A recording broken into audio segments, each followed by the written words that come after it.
이스라엘 민족이 출애굽에서 가나안 땅에 들어가기까지의 과정이 출애굽기, 레위기, 민수기, 신명기에 기록되어 있습니다. 시작해서 1년, 출애굽해서 시작해서 1년 딱 되던까지의 기간만이 출애굽기입니다. 출애굽해서 1년 만에 시내산에서 성막을 완성하게 되면 출애굽기 40장으로 끝납니다. 그리고 이제 행진, 이제 광야에 이제 가는 거죠. 가는데 이제 민수기가 이제 그 얼마나 숫자가 되느냐, 숫자를 헤아린 것이 1장에 나오고 26장에 나와요. 그래서 두 번 숫자를 헤아립니다. 그러니까 민수기에는 21장부터는 출애굽 2세대들 이야기고 20장은 출애굽 1세대들의 그 마지막 이야기예요. 38년이 후딱 지나가 버려. 거기에서 없어요. 기록이 없어요. 아시겠죠? 기록이 없이, 그래서 민수기에서의 우리가 정탐꾼을 파송한 것은 초창기에 일어난 일입니다. 그 13장 14장에 나오는데 초창기에 일어난 일이고, 그러니까 출애굽 1세대들이 우리가 가야 될 가나안 땅이 어떤 것인지 정탐해보자, 10명의 정탐꾼을 보냈다가 야단 듣고 중간에 38년 방황하는 거예요. 아시겠죠? 그리고 민수기 21장 가면은 2세대들이 또 이렇게 하나님 앞에 또 이렇게 원망 불평하다가 불뱀이 내려와서 죽이는 장면은 출애굽 2세대들의 이야기예요. 그렇게 해서 그 출애굽 2세대들의 그 돌아가는 이야기가 나오고요. 창세기, 출애굽기, 레위기. 그 레위기는 시내산에 올라갔을 때, 민수기는 그 다음이죠. 시내산에 올라갔을 때의 제사 법도와 성결법에 대해서 얘기한 거예요. 그래서 우리가 장차 이제 출애굽기 25장부터 성막에 관한 얘기를 공부를 하게 될 겁니다. 그러니까 우리가 하나님의 그 법을 공부를 하게 될 때 하나님의 법의 율법에는 5가지 종류가 있는 거예요. 그 중에서 한 가지가 성막법에 관련된 법이 있어요. 이 성막법에 관련된 것이 제사법, 그 다음에 절기법, 그 다음에 음식, 정부정법, 정결하고 부정하고 이런 법들이 많아요. 근데 이런 걸 나눴을 때 한 5개 정도 되는데, 그 성막, 사람이 죄를 지었으면 어떻게 용서를 받는 것인가 하는 장소로서 성막이 있잖아요. 그렇죠? 그래서 이 성막, 이스라엘 백성이 살아갈 도덕법은 10계명에 나와 있고, 죄를 지었을 때 어떻게 용서받는 것인가 성막법인데, 이 성막법 안에 제사법도 들었어요. 그것이 바로 레위기서에 집중적으로 나오고, 민수기에 넘어가서 이제 이 시내산에, 오늘 이제 시내산에 가잖아요. 출애굽기 19장에. 그래서 민수기는 출애굽기 이 시내산에서 이제 출발하기 전까지 이제 상황을 했다가, 그 다음에 이제 민수기에 가가지고 드디어 정탐꾼 보내고 책망을 받고 40년 동안 방황할 때 38년 방황하다가 출애굽 2세대들의 이야기를 시작해서 그 다음에 모압 평지에 도착하는 것이 신명기예요. 그래서 모압 평지에 도착했을 때 모세가 이스라엘 백성 출애굽 2세대들에게 원래 안 들었으니까 옛날에 자기가 들었던 말을 유언처럼 다시 다 얘기해 주는 거예요.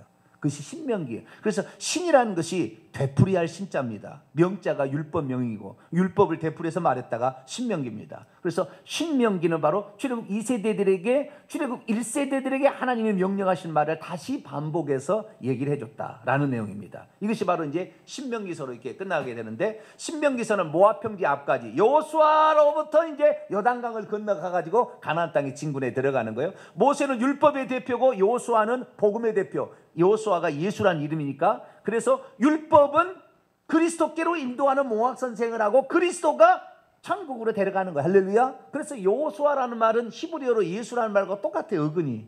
그래서 예수님을 통하여 천국에 들어간다. 요단강 건너서. 이것을 말해주고 있는 것이 바로 이 모세 5경이고, 어떤 데는 모세 6경이라고도 합니다. 적과 꿀이는 가나안 땅을 정복한 여호수아 이야기까지도 율법으로 봐야 된다, 이렇게 얘기를 합니다. 어쨌든 우리가 지금 공부하는 그 출애굽기는 이스라엘 민족이 애굽에서 430년 동안 종노릇 하다가 탈출하는 그 장면.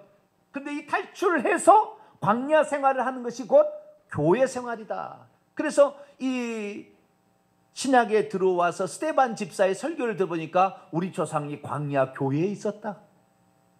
그래서 교회 생활이라는 것이 어떤 것을 해야 이 교회 생활에서 낙오되지 아니하고 생명책 이름이 기록됐다가 지워지지 아니하고, 예수 그리스도를 믿어서 유월절을 경험해서 생명책에 기록된 자가 끝끝내 죽어서까지 생명책 이름이 지어지지 아니하고 가나안 땅에 들어가는 사람이 어떤 사람이 들어가게 되고 어떤 사람이 광야에 엎드려 죽음으로 말미암아 1차적인 구원을 받았지만 구원을 이루지 못하는 삶이 무엇인가?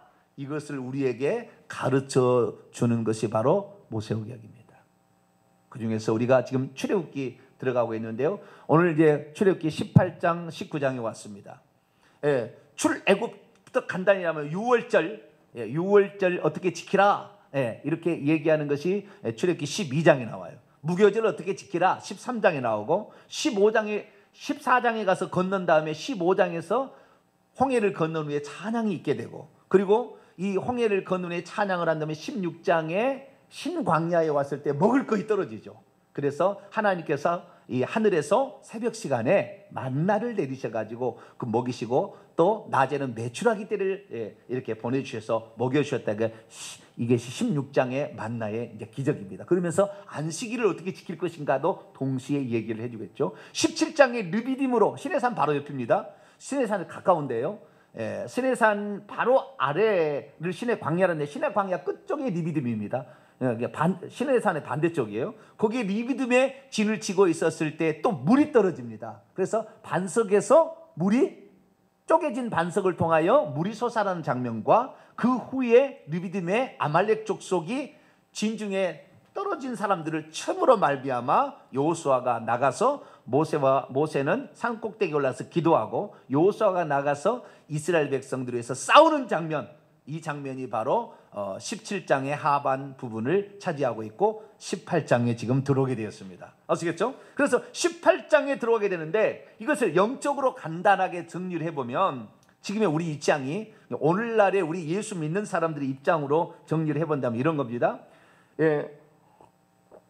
출애굽기 13장, 12장, 13장에 유월절을 경험했다는 것은 예수 그리스도를 우리의 어린 양, 우리의 죄를 위해서 십자가에 죽으신, 피 흘려 죽으신 예수 그리스도를 믿게 되었다. 그것을 가리키는 거예요. 아시겠죠? 예수님을 믿게 되었다. 이게 믿음으로 말미암아 우리는 탈출을 시작하는 거예요. 마귀로부터, 사망으로부터 탈출을 시작하는 거죠. 죄로부터, 죄와 마귀와 사망으로, 죽음으로부터 탈출을 시작하는 거예요. 이 탈출은 우리가 죽을 때 천국 가야 완성이 되는 거예요. 아시겠죠? 죽을 때 천국 가야 완성. 그 탈출이 중요한 이것이 믿음입니다. 어린 양 되신 예수 그리스도. 요한복음 1장 29절에 보라 세상 죄를 지고 가는 하나님의 어린 양. 베드로전서 1장에 점없고 흠없는 어린 양 같은 피로서 너희가 정결함을 얻었다. 그러듯이 이 예수 그리스도의 피로 말미암아 우리의 죄가 용서를 받고 이제 하나님 말씀으로 살아가는 사람으로 거듭나는 것, 이것이 바로 유월절입니다. 유월절을 통과했습니다. 우리 예수 그리스도를 믿어서 이제 거듭났습니다. 그러면 유월절 지난 다음에 홍해를 건너야 되는 거예요. 아시겠죠? 홍해를 건너기 전까지는 아직까지도 애굽 땅이에요. 예수 그리스도를 믿었으나 아직도 마귀의 어떤 영역에 있다는 것을 말하는 거예요. 그래서 이 마귀로부터 완전히 벗어나서 자유인이 되려면 홍해를 건너야 돼요. 홍해를 걷는 것은 세례를 받는 거예요. 이것이 물세례. 아시겠죠? 물세례를 받음으로 확실히 나는 이제 세상에 속한 사람이었다가 이제 하나님께 속한 사람입니다라고 공인 앞에서, 온 교우 앞에서 선언하는 것이 세례입니다. 세례를 이러고 성부와 성자와 성령의 이름으로 세례를 주노라 하면서 세례 교인이 되면, 그러니까 이 세례를 받는다는 사실 자체는 이디오피아 내시가 빌립 집사에게 내가 세례를 받겠다, 유대인에서 예수 그리스도를 믿는 기독교인으로 바뀌는 그 시점이 뭐냐? 그 시점을 가르는 것이 세례를 주는 거예요. 세례를.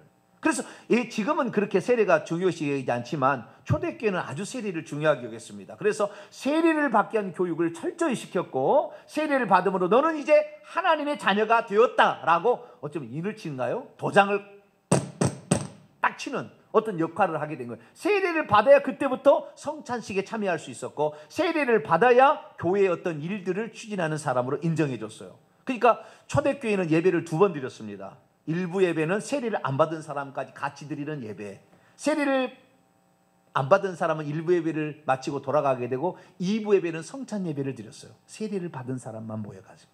아시겠죠? 이렇게 초대교회는 예배를 드렸습니다. 그래서 이 세례를 받는 거, 물세례를 받는 거예요. 물세례를 받아서 이제 옛사람을 장사 지내고, 영적인 의미를 받드는 로마서 6장에 옛사람을 장사 지내고 새 사람으로 다시 살아가는 거예요. 예전에 이 애굽에서 종노라던 종의 습성에서 벗어나서 이제는 하나님의 아들로 완전히 이제 새롭게 삽니다라는 의미를 물세례를 통하여서 경험하게 되는 거죠. 그래서 우리가 홍해를 건너는 것은 옛사람을 장사 지내고 새 사람으로 다시 사는, 그래서 이제는 완전히 애굽에서 벗어나서 하나님의 권속이 되었음을 표시해주고 공포하는 역할이 바로 물세례였다. 그리고 이제 광야로 들어가게 됐는데 물이 없어서 좀 불평했죠. 그러니까 여기서 우리가 알 수 있는 것은 예수 그리스도를 믿고 세례를 받았다고 해서 그냥 막 행복 길이 그냥 쫙 열려진 게 아니라, 어떤 교회는 행복한 교회라고 그래요. 그렇죠? 행복한 교회 아닌 것 같아요. 쓰디쓴 교회예요. 교회 생활이 행복하지 않아요. 왜? 우리가 탈출했다고 해서 마귀가 영역이 뭐 제한되어 있는 게 아니잖아. 시간 뭐 공간이 제한되어 있는 게 아니잖아. 그냥 침투에 들어오는 거예요. 예수 그리스도를 믿는다 할지라도 침투에 들어오는 거예요. 그래, 이 예수 그리스도를 믿는 광야의 출발은 쓰디썼다. 그래서 우리가 신앙생활이 쉽지 않다는 것을 알아야 돼요. 우리는 여기를 잘 통과해야 될 줄로 믿습니다. 그러면 여기서 하는 건 뭐냐? 어려울 때 원망 불평하거나 하나님을 시험하지 말고 하나님을 의지하고 그분이 나를 채워줄 걸 믿고 기도하자. 할렐루야. 그래서 신앙생활에, 쓰디쓴 신앙생활을 이길 수 있는 방법은 기도에 있다. 어디에 있다? 기도에 있다. 우리의 삶을 기도하지 아니하고 예수 그리스도를 믿는다. 이 사람은 지금 쓰디쓴 인생을 계속 살 거예요. 쓰디쓴 인생을 빨리 극복하려면 뭐 해야 된다? 기도해야 되는 거예요. 기도하자고 제가 그렇게 얘기하는데도 끝까지 안 나온 사람들이 있더라고요. 그런 사람은 무슨 배포인지 모르겠어요. 나는 기도 안 해도 살 수 있다. 쓰디쓴 인생이에요. 틀림없어요. 쓰디쓴 인생 사는 거예요. 기도했더니 하나님께서 나뭇가지를 지시해서 달게 해주고, 그랬더니 이제는 불평하지 않을 엘림으로 이동해서 12 종려나무 있어서 12샘이 있어서 물샘이 있어서 지파별로 하나씩 나눠주니까 싸울 일도 없고, 종려나무 있어서 70그루의 종려나무 있어가지고 그늘에 쉬면서 평안함을 추구했는데 이제 양식이 떨어지기 시작하죠. 그래서 양식, 애굽에서 먹던 양식이 엘림까지 먹었던 거예요. 홍해는 건넜지만 양식에 바꾸는 것이 언제냐? 신광야예요. 신광야와 할 때 먹을 것이 떨어졌어요. 약 한 달 동안 이렇게 지나다 보니까 이제 먹을 거리가 떨어진 거죠. 양식이 떨어진 거예요. 그래서 이제 난리 또 원망불평합니다. 홍해 앞에서도 우리를 애국 군대 죽이려고 여기를 이끌었느냐 그렇게 하더니 또 이 광야에 먹을 것도 없는 광야에 우리를 굶어 죽이려고 또 하냐. 여러분, 무슨 일이 있으면 뭐 하자? 기도해야지. 원망불평이 아니라고요. 원망불평한다고 해서 개거품 문다고 해서 나오는 게 없어. 나오는 게. 우리는 어려운 일 있으면은 기도하자. 할렐루야. 어려운 일 있으면 기도하고요. 좋은 일 있으면 찬송하면 되는 거예요. 우리가 그렇게 살아야지. 어려운 일 있으면 원망불평하고 좋은 일 있으면 자기가 받으려고 그래. 내가 잘했다고. 그거 아니에요. 그거 아니에요. 그래서 먹을 것이 떨어졌을 때 하나님께서 드디어 하늘의 양식을 먹이는데, 여러분, 우리가 세상의 정보와 세상의 것만을 먹다가 교회 와서 처음으로 하나님 말씀을 듣기 시작하는 겁니다. 만나를 먹게, 하늘에서 내리는 하나님의 말씀을 먹는 거예요. 그래서 어떤 사람이 천국에 들어가느냐? 하나님의 말씀으로 조성된 사람이. 뭐라고요? 하나님 말씀으로 조성된 사람. 하나님 말씀이 먹어서 먹는 것이 곧 나가 되는 것입니다. 내가 어떤 병이 있다. 내가 잘못 먹었어요. 그래서 병이 생기는 거라고요. 병이 생기는 게 다른 게 아니라 잘못 먹었어도 생겨요. 그래서 잘 먹어야 되는데, 이전의 양식은 애굽의 양식이었어요. 어디까지? 엘림 있을 때까지는 뭐요? 애굽의 양식을 먹었는데 애굽의 양식이 떨어진 거예요. 이때부터 이제 하나님의 양식을 먹이는 겁니다. 하나님의 양식은 말씀. 그래서 이 교회 생활에 있어서 첫 번째, 기도를 잘해야 된다. 어려울 때 뭐라고? 기도를 잘해야 되는 거예요. 분향단에 가서 기도하듯이 기도를 잘해야 되고, 두 번째는 뭐냐? 하나님의 말씀을 먹어야 돼. 이것이 떡상의 떡이죠. 그래서 하나님의 말씀을 먹어야 돼요. 하나님 말씀을. 그래서 우리가 오늘도 하나님 말씀을 먹은 줄로 믿습니다. 하나님 말씀을 먹고 나니까 신광이 해결되니까 르비딤으로 이동했는데, 르비딤에 가니까 또 물이 떨어졌어요. 그래서 반석을 쪼개서 물이 솟아나게 하는데, 반석을 쪼개서 이 쪼개진 반석은 예수 그리스도고 고린도 10장에 얘기를 합니다. 그래서 이 쪼개진 반석, 예수 그리스도의 십자가의 죽음으로 거기에서 물이 흘러나오는데, 나로부터 수가성의 여인에게 말하잖아요. 너가 먹는 물은 다시 목마르지만 내가 주는 물은 영원히 목마르지 아니할 것이다. 누구든지 목마르거든 요한복음 7장 내게로 와서 마시라. 나를 믿는 자는 그 배에서 생수의 강이 흘러나 그 사람 속에서부터 생명의 물이 흘러나오리라 얘기하므로 그 생명의 물은 믿는 자의 받을 성령을 가리키는 것이라. 요한복음 7장 37절 39절에 그렇게 얘기합니다. 그래서 이 예수 그리스도를 믿으면 예수 그리스도로 말미암아 성령이 오셔야 된다. 그래서 성령 충만을 받아야 되는 거예요. 할렐루야. 이 성령 충만은 7금 등대에 불을 밝히는 거예요. 기름을 충분히 보충해서 불을 환히 밝히는 거예요. 어둠 가운데 헤매지 않으려면 성령 충만을 받아야 돼요. 할렐루야. 교회 와서 하나님 말씀도 먹고 기도도 하지만 성령의 충만함을 받아야만이 어둠 가운데 해야지. 성령의 충만함을 안 받으니까 영 말씀도 잘못 해석해 가서 어둠 가운데 이단에게 가는 거예요. 막 거짓 것에 막 가는 거예요.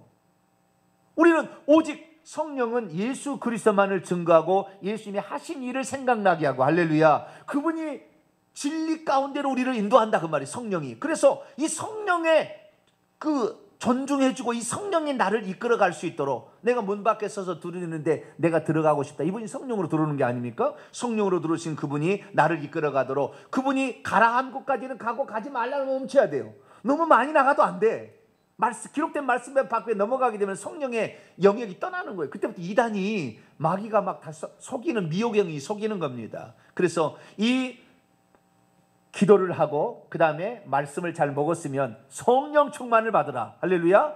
분향 땅과 떡상에서 7금 촌대 성소에 들어가 성소가 교회 생활이에요. 교회 생활. 여기에서 성령 충만을 받아야 된다. 그러면 성령 충만을 받는 이유는 어디에 있었느냐? 아말렉 족속이 침범에 들어온다. 귀신들이 침범에 들어오는 거예요. 이단 세력들이 가르침이 들어온다 그 말이에요. 어둠의 세력이 온다 그 말이에요. 어둠을 밝히려면 성령의 충만, 성령의 기름 부음을 받아야 되는 거예요. 그래서 기름을 보충하듯이 우리가 성령의 충만함, 이것은 기도와 말씀의 기본에다가 성령 충만을 사모함으로 할렐루야. 성령 충만을 받아야만이 영적 전쟁에서 승리할 수 있어요. 영적 전쟁에서 승리 못한 사람이 교회를 다녔으나 이단에 빠지는 거예요. 영적 전쟁에 승리한 성령을 모르는 거예요. 성령을 귀신이 성령이라고 따라가는 거죠. 신사도 빈야도 운동 쪽에는 상당히 그게 많이 있어요. 그렇기 때문에 신사도 빈야도 운동을 쫓아가는 사람이 온전한 사람 되기 어려워요. 그 은사주의 운동인데요. 여기는 속이는 게 많아요. 그래서 여기는 아주 조심해야 될 겁니다. 우리는 이 성경 66권에 말씀하신 이 말씀을 깨우쳐 주도록 성령님께 기도하시고 성령님을 의지하시기 되길 축원합니다. 그러니까 이 만나를 말씀을 많이 공부하는 것은 영적 전투에서 승리하려고 그러는 거예요. 그래서 말씀으로 귀신을 이기는 거예요. 내가 말씀을 얼마나 많이 가지고 있느냐에 따라서, 내가 말씀을 얼마나 알고 있냐에 따라서 영적 싸움에 승리하는데, 말씀은 뒤따 때려치우고 기도만 많이 하면 된다. 기도 막 하다가 성령 충만을 받았는데 성령이 귀신으로 가버리는 거예요. 그런데 귀신이 모르니까 사단이 나는 거예요. 그래서 하나님 말씀을 우리가 성령 충만에서는 절대적인 것은 하나님 말씀이라고요. 하나님 말씀을 알면 알수록 더 진리에 가깝고 성령 충만이 하나님이 기뻐하시는 곳으로 갑니다. 그래서 우리가 수요일날도 나와서 이렇게 공부하는 것은 하나님 말씀에 이렇게 나왔구나. 영적 전투에서 승리하는 거. 에베소서 6장에 나왔잖아요. 이 진리의 검, 하나님의 말씀, 말씀으로 이 진리의 검으로 찔러야 될 거는 칼, 성령의 검, 칼을 받으라. 하나님의 말씀이라고 나오잖아요. 그래서 하나님의 말씀은 히브리서 4장에 살아있고 운동력이 있어 좌우의 어떤 날선 검보다도 예리하여 찔러 쪼개기까지 해서 정확하게 진리를 찾아서 가게 해준다. 그래서 하나님의 말씀을 많이 알고 있어야 성령 충만을 받는 데 유리합니다. 하나님 말씀 없이 기도만 하면 귀신 충만일 확률이 많아요. 그래서 하나님 말씀과 가면서 기도도 하면서 성령 충만을 사모한다면 영적 전투에서 승리하게 될 줄로 믿습니다. 그러면 영적 전투에서 승리하게 되면 어떻게 될까요? 축복이 따라오는 것이 18장이에요. 이제 오늘 18장에 들어와요. 18장은 두 부분으로 딱 나눕니다. 18장 1절부터 12절까지는 이드로의 방문이에요. 이드로가 모세의 처인 십보라와 두 아들들인 게르솜과 엘리에셀을 데리고 이스라엘 나라로, 이스라엘의 진영으로 오는 겁니다. 이 어디예요? 르비딤에 있을 때 이 르비딤으로 오는 겁니다. 르비딤에서 이드로의 집까지는 멀지 않아요. 아시겠죠? 과거에 이드로의 집에 있다가 시내산에서 하나님을 만났잖아요. 그래서 호렙산이죠. 그 호렙산에서 너가 나를 다시 보게 된다 해서 이스라엘 민족을, 그래서 호렙산으로 이스라엘 민족을 모세가 데려오게 된 거죠. 그런데 그 호렙산 바로 앞에 리비딤에 있을 때 소문을 듣고 이드로가 방문한 이야기입니다. 이 이드로의 방문한 이야기를 영적 측면으로 딱 한마디로 요약하자면, 이드로와 십보라와 두 아들들을 성경은 뭐라고 하냐면 그녀의 아들이라고 그래. 모세의 아들이 아니냐고. 원문에는 그렇게 나왔어요. 그래서 이 이드로는 어디예요? 미디안의 제사장이죠. 그렇죠. 미디안의 제사장, 이방인의 제사장. 이방인의 제사장이 딸이 십보라가 낳은 두 아들이에요. 그래서 게르솜과 엘리에셀을 모세의 아들이 하지 아니하고 어떻게 해요? 그녀의 아들이라고 나왔대요. 히브리 원문을 보게 되면. 그러니까 이방인들이에요. 이방인들이 하나님의 백성들이 애굽에서 종살이 하다가 탈출해서 하나님의 백성들이 교회를 형성하는, 유대인들의 교회를 형성하게 되자 이방인들이 안디옥 교회가 이제 그 교회의 이론에 동참해서 이방인들과 유대인들이 하나 되는 공동체 교회를 만들듯이 유대인 이스라엘 백성으로 구성된 데에 이방인이 들어와서 함께 합류함으로 하나의 아름다운 공동체를 형성한다. 이 이야기가 바로 이드로의 방문이에요. 할렐루야. 그래서 이드로의 방문은 예수 그리스도를 믿는 두 파트, 유대인과 이방인, 이 두 파트가 하나가 되어서 교회를 이룬다는 것에 대한 표상입니다. 이 이야기가 나와 있고 13절부터 이제 27절까지는 그렇게 되면 이제 숫자적 부흥이 일어날 거 아닙니까? 숫자적으로 부흥이 일어나게 되면은 그 사람들이 여러 가지 문제들이 발생해. 그러면 재판을 받으려야 되는데 모세 혼자 이 재판을 하니까 너무 재판 받으려고 하루 종일 줄 서 있고 모세도 하루 종일 오줌도 못 싸러 갈 것 같아요. 너무 많이 오니까 사람들이 모세한테 오니까. 그래서 이드로가 이렇게 천천히 지켜보니까 이렇게 해서는 모세도 지쳐서 아무것도 못할 것 같고 백성도 지쳐서 그것 때문에 아무것도 못할 것 같다라는 거예요. 그래서 이렇게 하는 건 아닌 것 같다라고 하면서 모세가 충고하는 내용입니다. 그래서 이제 행정 조직을 하는 거예요. 뭐라고요? 행정 조직. 어떤 것이 많아지게 되면 행정 조직이 필요한 거예요. 그래서 천부장, 백부장, 10부장, 천부장, 백부장, 50부장, 10부장 제도를 둬가지고 작은 일들은 10부장부터 올라오게 하는 거죠. 큰 일은 마지막에, 특별한 일은 모세가 마지막 결정하게 하므로 이스라엘 민족이 너무 오랫동안 기다려서 지치지 않도록, 모세도 지치지 않도록, 그래서 행정 조직을 통하여 각 조직이 질서대로 딱 이렇게 가게 되면 조직 체계로 말미암아 어려움 없이 쉽게 일의 효율적인 능력을 위해서는 행정 조직이 필요하다. 교회가 이것이 있어야만이 지치지 않는다. 이 사실을 말해주고 있는 것이 이제 18장 13절부터 27절까지 나와 있는 행정 조직, 재판장을 만드는 그 행정 조직에 관한 이야기입니다. 그리고 이제 19장으로 넘어갑니다. 19장은 무슨 얘기냐? 19장 1절부터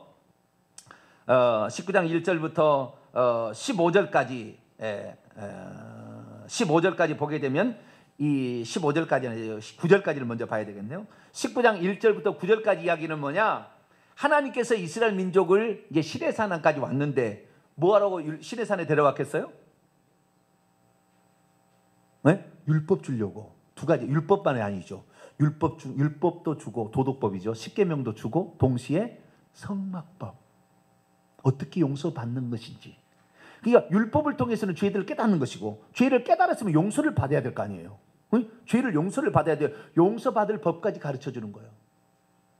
물론 율법 안에 성막법이 다 포함되어 있겠지만 그러나 출애굽기 25장부터는 완전히 달라요. 출애굽기 19장에 시내산 아래 왔다가 20장에 시내산에 올라가서 십계명을 받는 장면 20장입니다. 20, 21, 22, 23, 24까지는 이 도덕법에 관한 또 율법에 관한 재판하는 것까지 합니다. 그래서 도덕법과 재판을 어떻게 하는지를 말해주고 있고요. 그리고 그 다음에 성막법이 들어가는 거예요. 이 성막법은 의식법인데 이런 의식법에는 절기법, 제사장법, 제사법, 정부정법, 음식법 이런 것들이 있습니다. 그래서 이 크게 두 파트로 있는데 이스라엘 민족이 자기가 죄인지를 모르고 살면 안 되잖아요. 하나님의 백성이 됐는데 늘 우상 숭배하고 살면 되겠어요? 안 되겠어요? 그냥 지옥 가니까 내가 어떻게 살아야 하나님께서 나를 천국으로 인도하는 가나안 땅에 드릴 만한 사람인지를 스스로 판단하려면 뭔가 규례가 있어야 될 거 아닙니까? 규례가. 뭔가 법칙이 있어야 될 거 아니에요. 법이. 그래서 그 법을 가르쳐 주는 거예요. 법을. 그리고 그 법을 가르쳐 죄인 되어 있는데 그러면 나는 죽어요? 아니요, 살 수 있어. 어린 양을 대신 가져와서 제사를 드리면 살 수 있어. 이 제사법, 이 제사를 치르기 위한 제사장들이 어떻게 또 세우고 제사장들이 어떤 일을 감당하고 제사는 어떻게 드리라는 것이 바로 이게 제사법인데, 이 제사법이 레위기서에 집중적으로 나오게 되는 거죠. 그래서 이 이스라엘 민족이 시내산에 온 것은 다른 게 아니에요. 뭐요? 장차 신에서 하나님께서 율법을 주고 제사법을, 아니 그 성막법을 주는 것인데, 이것은 임시법이에요. 이놈들이 잘했더라면 이런 것도 필요 없겠죠. 그런데 잘하지 않고 애굽에 물들여 있단 말이에요. 세상에 물들여 있기 때문에 무엇이 옳고 그른지를 판단을 못해. 교회를 나왔는데 술을 먹여야 될까요? 말아야 될까요? 담배를 피워야 될까요? 말아야 될까요? 몰라 잘. 에? 지금 청년들은 술 퍼먹는 것을 별로 죄악시 여기지 않아요. 지금 교회 청년들은, 우리 때만 해도 술을 절대 먹으면 안 됐잖아요. 예수 믿는 사람의 표지라고 생각하고 술을 안 먹었는데, 지금 청년들은 술 안 먹지 않아요. 나도 깜짝 놀랐다니까. 어느 날 우리 딸이 술 먹고 내가 쓰러져 있어가지고 깜짝 놀랐어. 아유, 대학교가 이게 큰일 나는구나.